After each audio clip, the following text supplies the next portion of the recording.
Now students, we will start previous topic azeotropic mixtures. So now we will start previous topic azeotropic mixtures. So most non-ideal solutions show slight positive or negative deviation. Student हम ये already पढ़ चुके हैं. Non-ideal solutions क्या show करते हैं? Slight positive और negative deviations.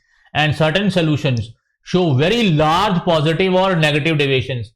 कुछ सोल्यूशन स्टूडेंट्स जो नॉन आइडियल हैं वो बहुत slight positive and negative deviations को शो करते हैं और कुछ सॉल्यूशंस वेरी लार्ज पॉजिटिव और नेगेटिव डेविएशंस को शो करते हैं.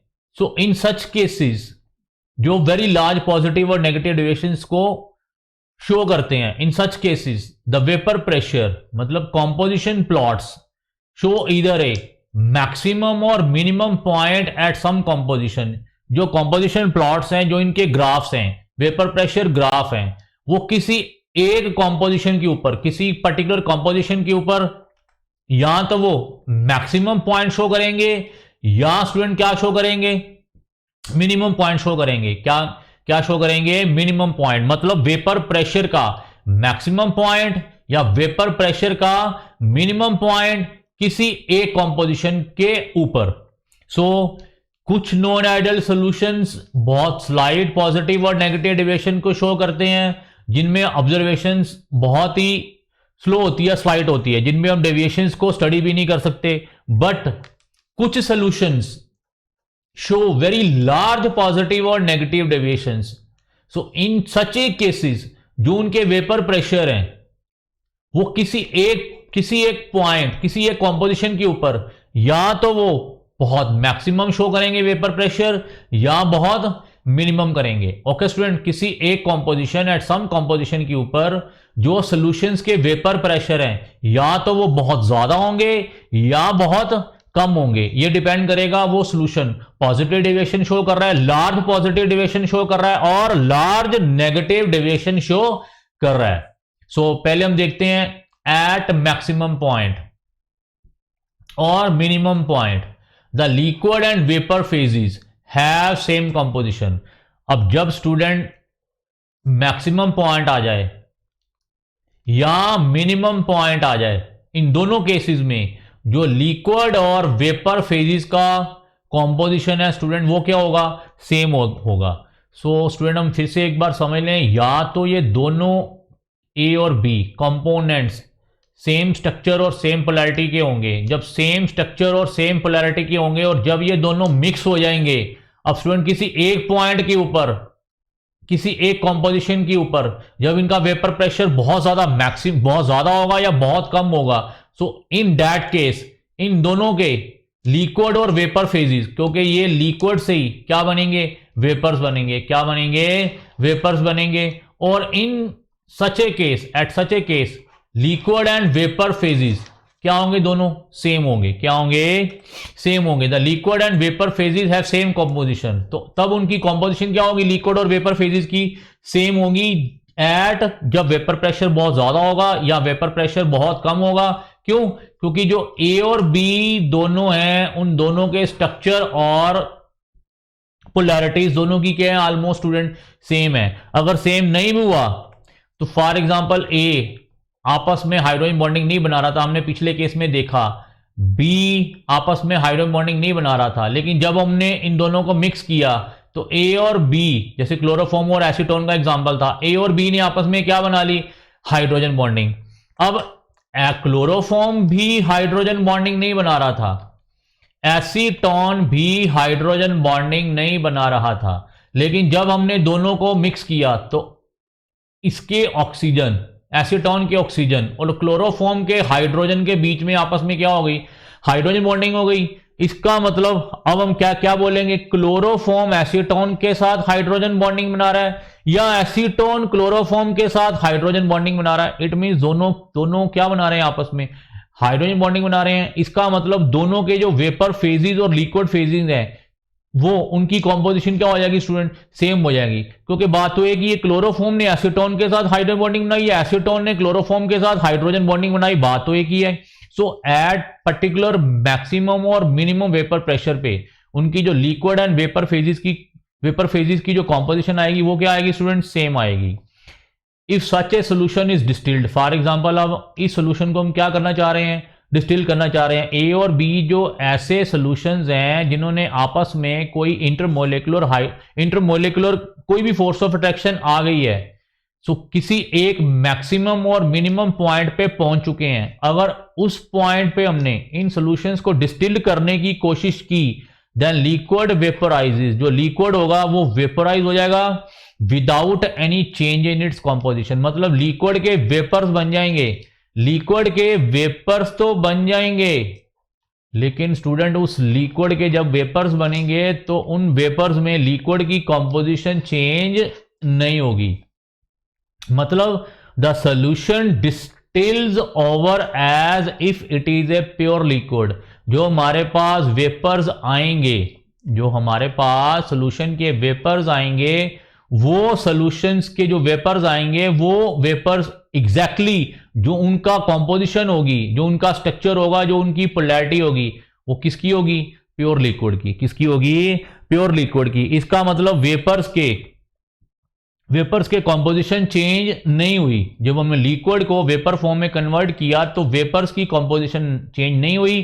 क्यों? क्योंकि फिर से हमने कहा ए और बी जब इन्होंने आपस में कोई intermolecular force of attraction same बना ली है, इसका मतलब जब हम इसको गर्म करके वेपर्स बनाएंगे तो जो इनके वेपर्स आएंगे, जो इनकी कॉम्पोजिशन होगी, उसमें ए भी आएगा और उस वेपर में बी भी आएगा, क्योंकि ए और बी आपस में मिलके कोई एक common intermolecular forces of attraction इन्होंने एक्वायर कर ली हैं। और डिस्टिल्ड करने के बाद भी जो लिक्विड से वेपर बने उनकी कॉम्पोजिशन चेंज नहीं हुई।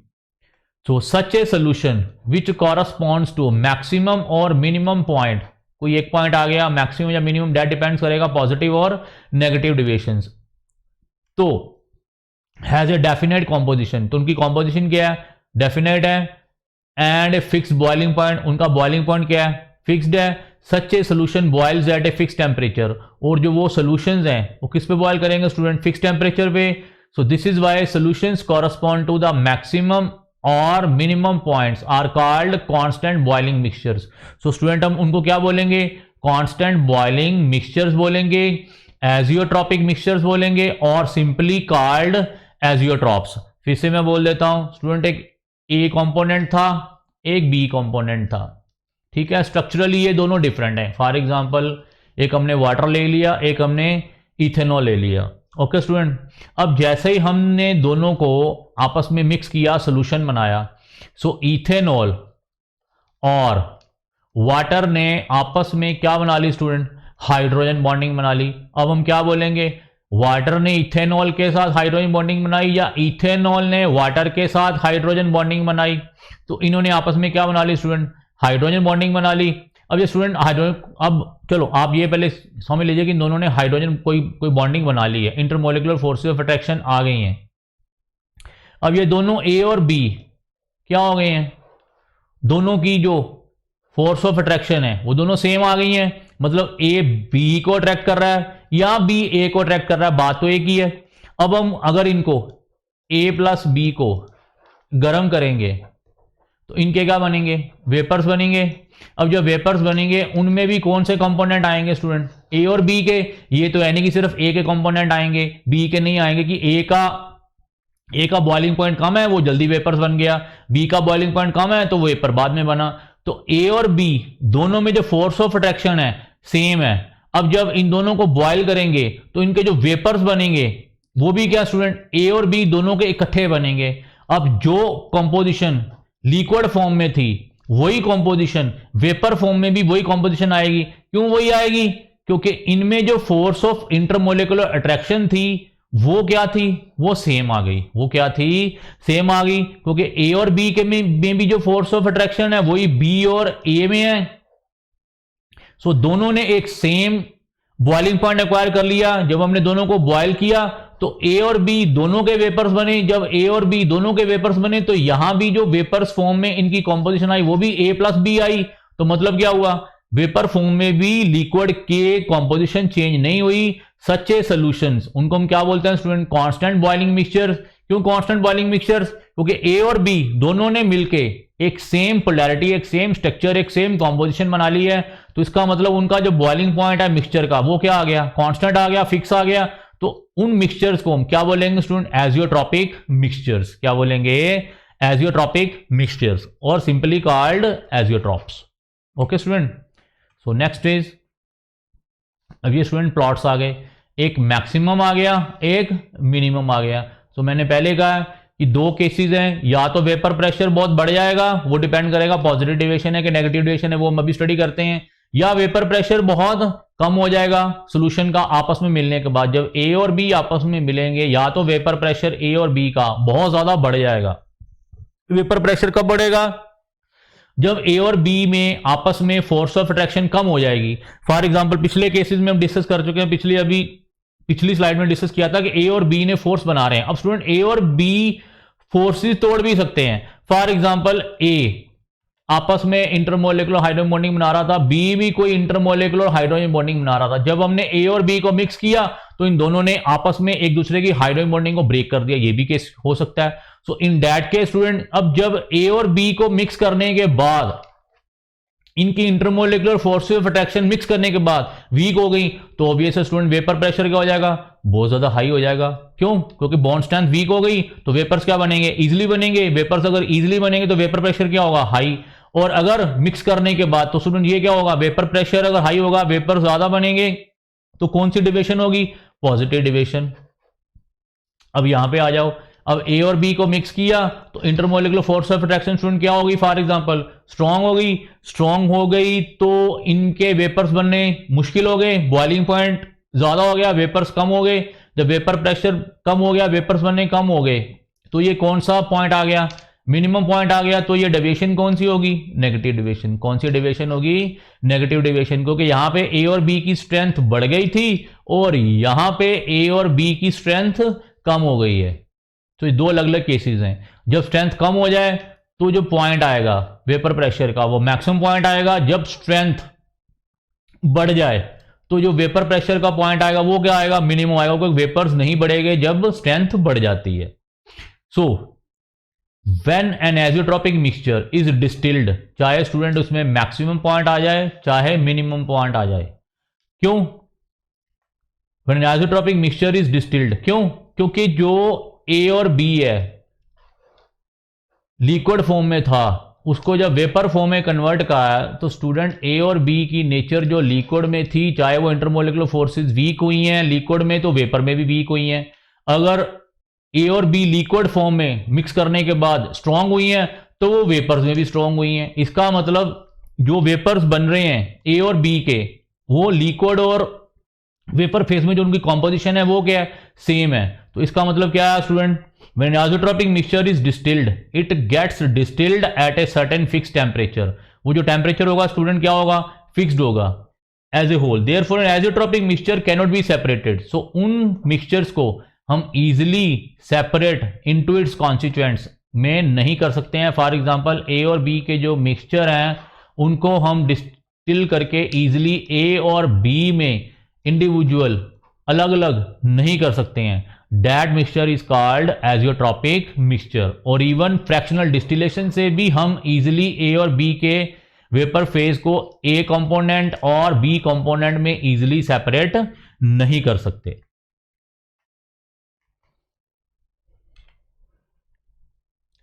सो नेक्स्ट इज मैक्सिमम और minimum boiling azeotrope. So boiling point of a liquid is the temperature, ये हम पढ़ चुके हैं ऑलरेडी स्टूडेंट, पता भी है हमको। बॉइलिंग पॉइंट क्या है लिक्विड का? Is the temperature at which vapour pressure of solution becomes equal to atmospheric pressure. जब आपके सोल्यूशन के वेपर प्रेशर एटमॉस्फेरिक प्रेशर के बराबर आ जाते हैं, इन दैट केस जो टेम्परेचर होता है लिक्विड को बॉयल करने वाला, उस टेम्परेचर को स्टूडेंट क्या बोलते हैं? Boiling point. क्या बोलते हैं? Boiling point. So a liquid having higher vapour pressure, higher vapour pressure मतलब वेपर ज्यादा बने, वेपर ज्यादा बने मतलब उनमें बॉन्ड स्ट्रेंथ कम थी, इजिली वो वेपर्स बन गए लिक्विड से। इसका मतलब उनका बॉइलिंग पॉइंट क्या होगा? लोअर होगा। बॉइलिंग पॉइंट लोअर का मतलब इजिली वेपर्स बन गए, मतलब उनके बीच में जो ए और बी के बीच में जो इंटरमोलिकुलर फोर्स ऑफ अट्रैक्शन थी वो क्या थी? वीक थी। वीक थी तभी वो इजिली लिक्विड से क्या बन गए? वेपर्स बन गए। जब इजिली लिक्विड से वेपर बन गए तो उनका जो बॉइलिंग पॉइंट क्या होगा स्टूडेंट, वो क्या होगा, कम होगा।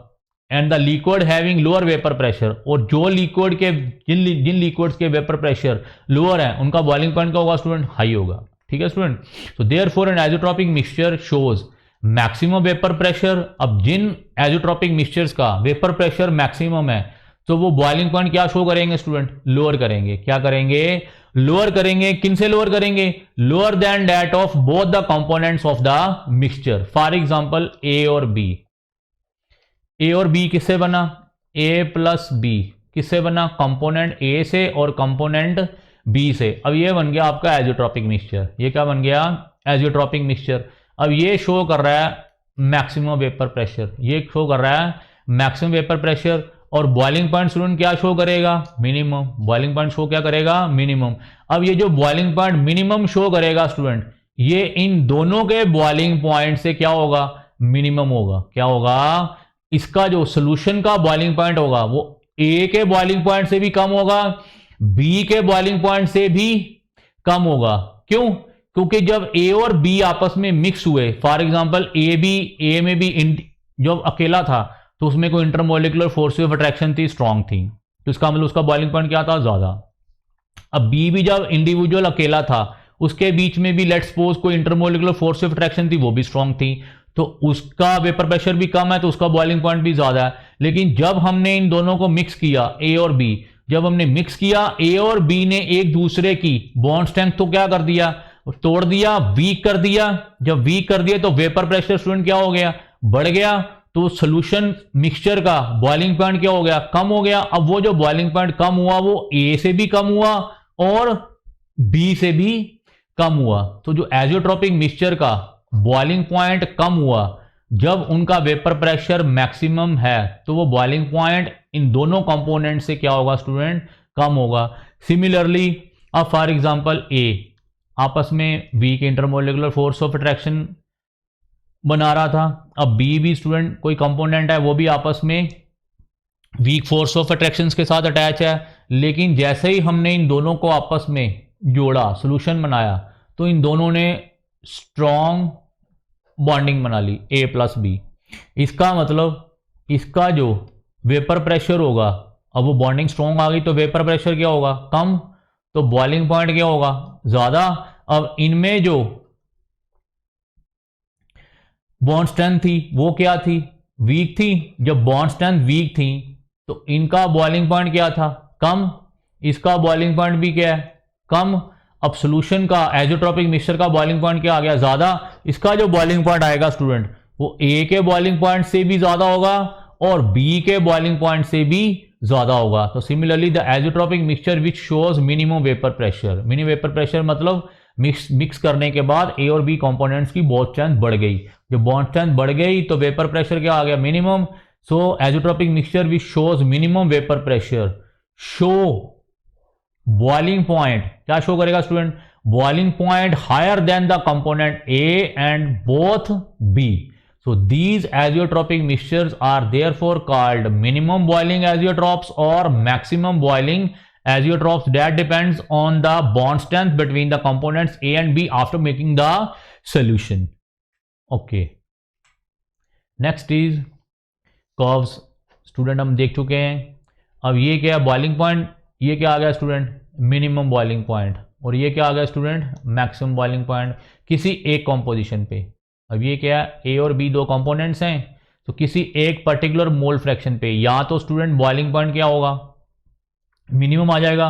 अब मिनिमम ए और बी, अब ये स्टूडेंट यहाँ पे कौन सा पॉइंट है, यहाँ पे ए प्लस बी दोनों हैं, यहाँ पे ए प्लस बी दोनों हैं। यहाँ पे ए है तो बी जीरो है, यहाँ पे बी है तो ए जीरो है। लेकिन ये कौन सा पॉइंट है, ए और बी दोनों है, मतलब वो मिक्स हो चुके हैं। अब यहाँ पे मिनिमम बॉइलिंग पॉइंट आया, मिनिमम बॉइलिंग पॉइंट का मतलब है वो वेपर्स क्या हो गए, ज्यादा, वेपर ज्यादा हो गए, मतलब यहाँ पे बॉन्ड स्ट्रेंथ क्या है, कम है, मतलब कौन सी डेविएशन है, पॉजिटिव डेविएशन। अब यहाँ पे बॉइलिंग पॉइंट क्या हो गया, बढ़ गया, ए से बढ़ गया और बी से भी बढ़ गया। इस आइसोट्रोपिक मिक्सचर का बॉइलिंग पॉइंट बढ़ गया, मतलब वेपर प्रेशर क्या हो गया, कम हो गया।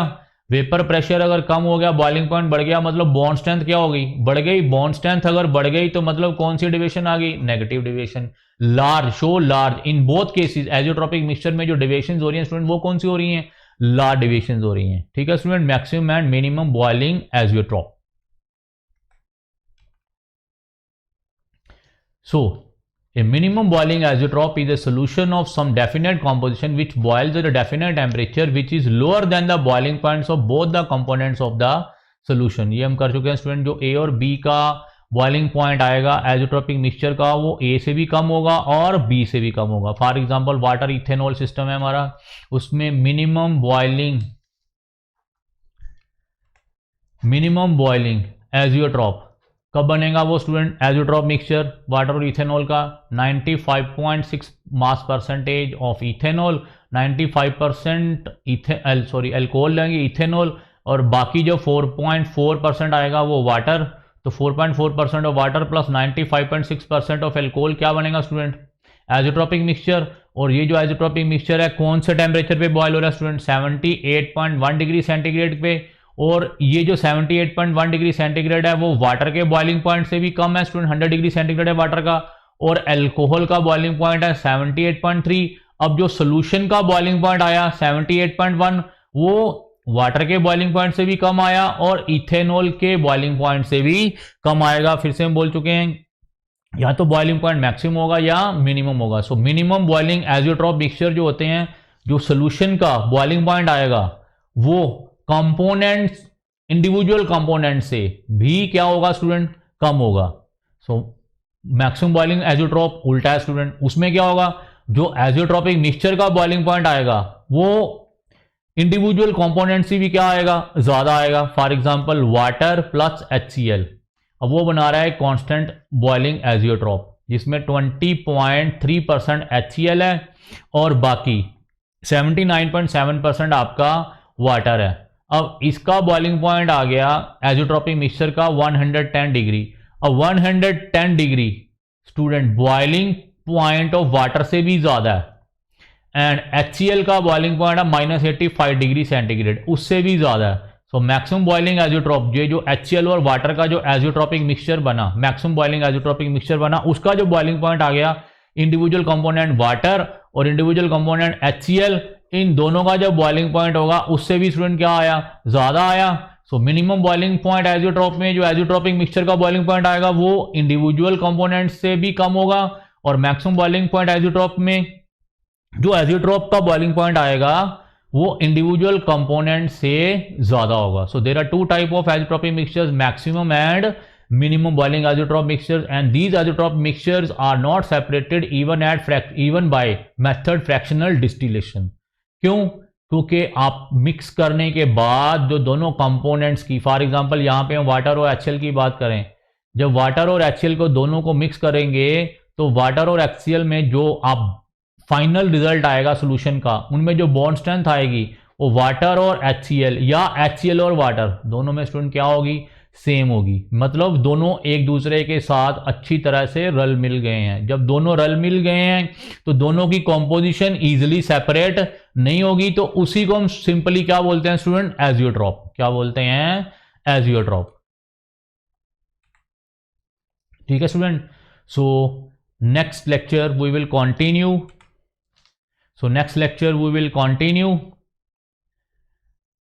Elevation of boiling point. ये हम स्टूडेंट नेक्स्ट लेक्चर में डिस्कस करेंगे। Next article, elevation of boiling point. Okay student, thanks.